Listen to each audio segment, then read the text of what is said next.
એ બસ બધા બંધ થાવ.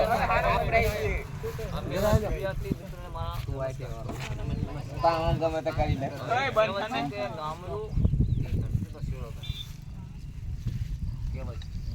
ગામડામાં છે ને દરેક વસ્તુ આપણે થાય સિટીમાં આવે એટલે ગામડો દેશ આપણો પ્રધાન દેશ ખેતી વિશે કંઈ છે ખેતી ના હોય તો કરી 60% ખેતી માટે જીવન 20% નોકરી માટે 20% કંપની આગળ ભૌગોલિક દૃષ્ટિએ જોવા જઈએ તો ખેતીમાં અલગ અલગ પ્રકાર જમીનમાં ઉત્તર ગુજરાત દક્ષિણ ગુજરાત મધ્ય ગુજરાત અમારા આમ જોવા જઈએ તો સૌરાષ્ટ્રમાં સૌરાષ્ટ્રના 100 જિલ્લા અમારે ખેતી પાકમાં વાંચો તો હાલ તો કપાસ જુવાર અને કપાસ આ લગભગ 3 મહિનામાં પાકી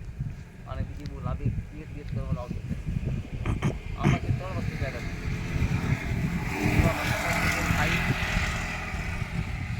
થાય રૂમમાંથી કાપડ બને અને જે કચરું થાય ઢોલા ખાવામાં જાય અને જે પાંચ હાંઠી વધે એ બાળવા માટે કામ આવે. પાણી ગરમ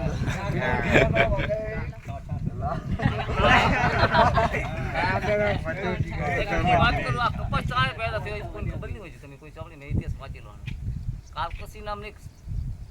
સ્ત્રી હતી બરોબર પછી હામા કાંઠે લોકો નદી હતી નદીના કાંઠે બે ફરતે બે સમૂહ રહેતા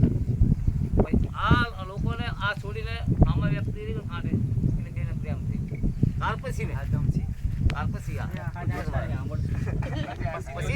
પછી સમાજે સ્વીકાર્યું નહીં પછી આ લોકો બે ભરી નહીં પછી એને રખિયામાં ત્યાં લોકોએ પછી જે સમજદાર વ્યક્તિને શું કર્યું કે છોકરી પહેલી કાપડ ના મળે એટલે શું કાપડ હતું જ નહીં પછી આ જે વાંસના સાલ કીધે પાંદડાના કપડાં તેની પહેરાવે સેવા ભાવી સમાજના વસ્તુ સ્વીકારી પછી આ લોકો પછી એના રખિયાના ઢગલા માટે આમને શું કર્યું પાણી રેડ્યું રેવા કહેવાય રેવા નર્મદા અને રેવા કહેવાય પિક્ચર ફર્સ્ટ ક્લાસ છે પિક્ચર રેવા જોઈ લો હા પછી એમાં ત્યાં કપાસના શોધો દરેકને કપડા એ પહેરાવા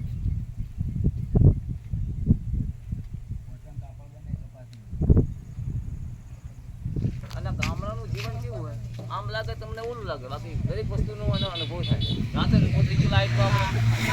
કઈ રીતે જીવવું બરોબર કારણ કે હું સિટી મેં મને ખબર છે નોકરી કરેલી બધું કરેલું મજૂરી કરેલી હા